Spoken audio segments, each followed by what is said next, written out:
Roundhill's new ETF, RDTE, is nothing more than a gimmick designed to lure in investors that don't understand its many significant drawbacks. Unfortunately, that includes a lot of finance YouTubers who are talking about it like it's the greatest thing since sliced bread. If you're new here, welcome. I'm Ethan, CFA Charterholder and investment professional, and today I'm going to explain how RDTE works and why I think it's nothing more than a gimmick that will fall well short of investors' expectations in the long run. Let's start with how it works. If you've already seen our video on XDTE and QDTE, you can skip this part, since RDTE is the same, but with the underlying exposure based on the Russell 2000 Small Cap Index instead of the S&P 500 or NASDAQ 100. If you haven't seen that video or just need a refresher, this part is for you. At its most basic level, RDTE is a covered call ETF. The type of options it uses as an interesting wrinkle, but let's start with the basics and then we'll work our way up.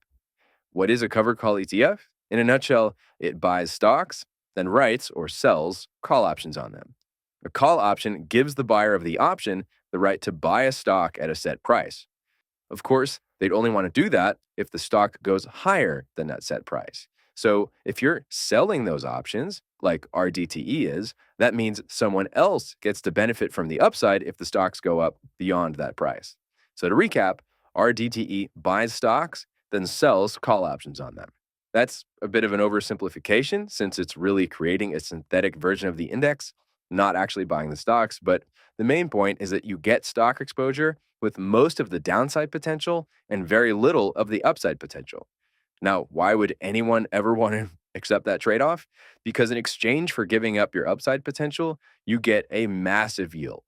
Now, RDTE hasn't made its first distribution yet as I'm filming this, so it's not showing a yield figure yet. But its prouder part, QDTE, is quoting 38% right now.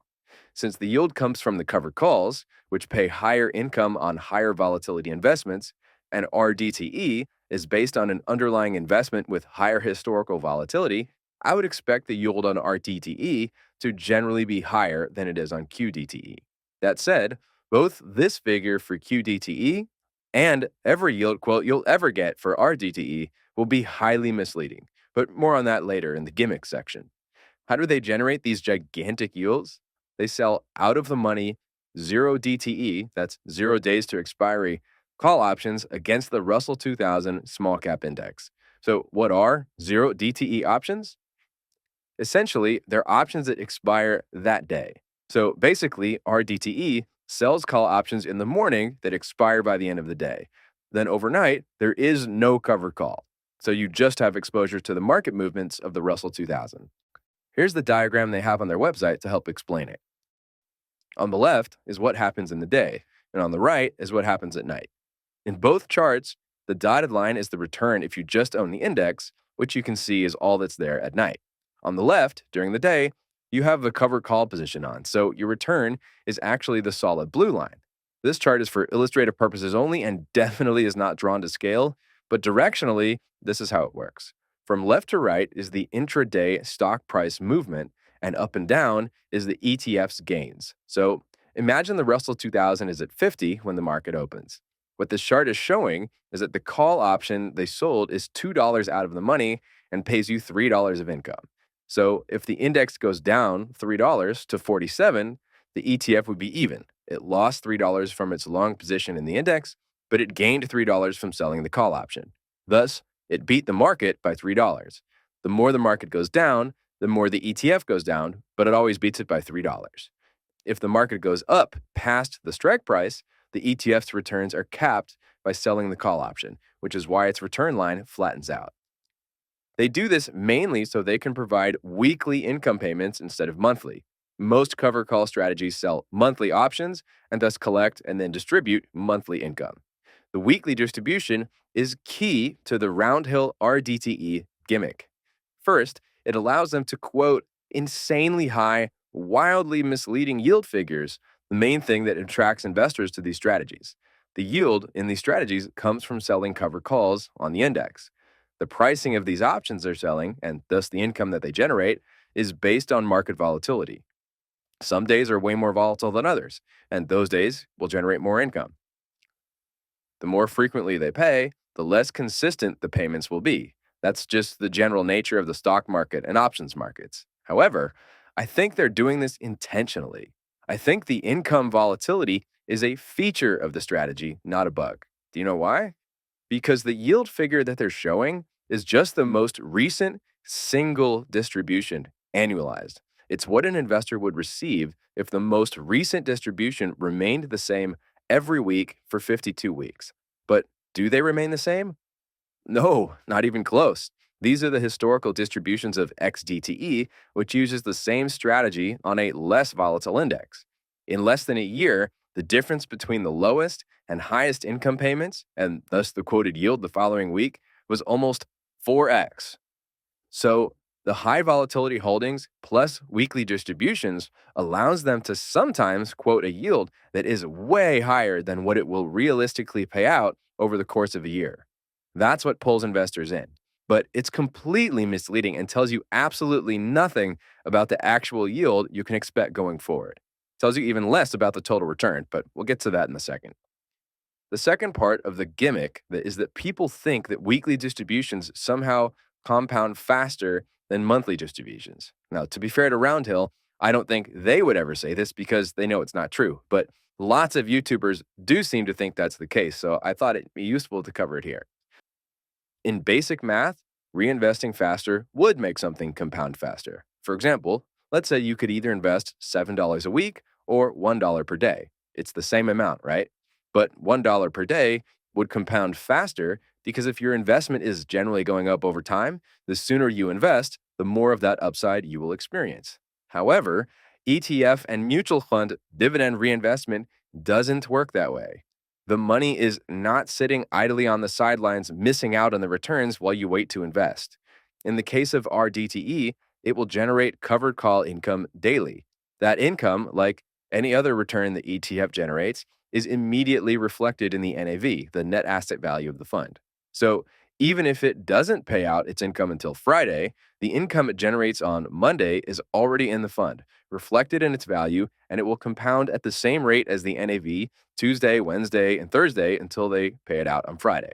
Then, when the ETF makes its distribution on Friday, the NAV falls by the exact amount of the dividend payment plus or minus the ETF's actual return for the day.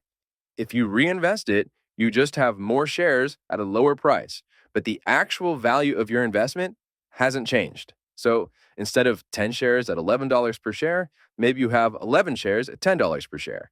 Whether this happens daily, weekly, monthly, or at any other cadence, it doesn't matter to your total return. To show this in action, here are the dividend payments and daily price moves of QDTE over the past 3 months. You can see that the NAV fell on 11 out of 14 days that it paid a dividend, or 78% of the time. Now, obviously, the NASDAQ has not been down 78% of the time over the last 3 months. And it has not just been unlucky coincidental timing. The income payment reduces the NAV. Speaking of QDTE, a bonus third reason to believe that RDTE is a gimmick is that Roundhill is full of gimmick strategies. Crypto, Magnificent Seven, Gen AI, cannabis, GLP-1s, these are all basically the main thematic fad bets that investors might want to make based off of some headline they read once. But my favorite is QDTE, the Innovation 100 cover call strategy. Before QDTE had even been around for 5 months, Roundhill had already decided to change its name from N100 to Innovation 100.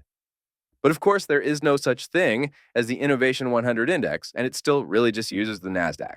They literally just changed the name to make it sound more fancy and appealing to investors who are trying to chase that innovation fad. Innovation. I literally can't think of anything that would be a stronger signal that these ETFs are nothing more than gimmicks designed to chase the hot dollar. Here's why I think RDTE is very unlikely to meet investors' expectations in the long run. Beyond the fact that the yield figure is highly misleading, it also comes as return of capital. Often, the fund pays out more than it's actually making. When that happens, some or all of your income is coded as return of capital. Essentially, they're just giving you your money back. If you don't reinvest it, your investment will just dwindle down over time. This is a problem with all cover call ETFs. But it's particularly bad with these ones because the zero DTE options and weekly distributions amplify that effect. Again, let's use QDTE as a proxy and compare it to another NASDAQ covered call ETF that pays monthly, JEPQ. You can see that when it comes to total return, which includes the income reinvested, QDTE has beaten JEPQ since inception. But if you take out the dividends, QDTE's price has deteriorated much faster. And that's at a time when the actual NASDAQ 100 has been up over 8%. QDTE has been down 9%. This is only a 6-ish month period, and that's with a less volatile index than the Russell 2000.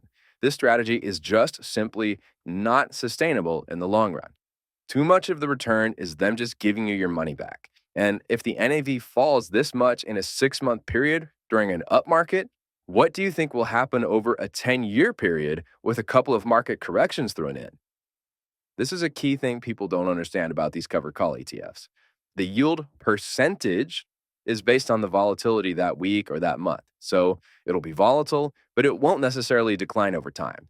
However, you don't buy groceries with percentages. The actual income you receive is the yield percentage times the value of your investment. So if the value of your investment is declining over time, your income will also be declining over time. That's why it's simply not a sustainable strategy in the long run for investors who want to take the income. For strategies that are more sustainable, I'd recommend checking out my Ultimate Retirement Income Guide, which goes through the pros and cons of all the major retirement income strategies and goes through how I would craft one at the end.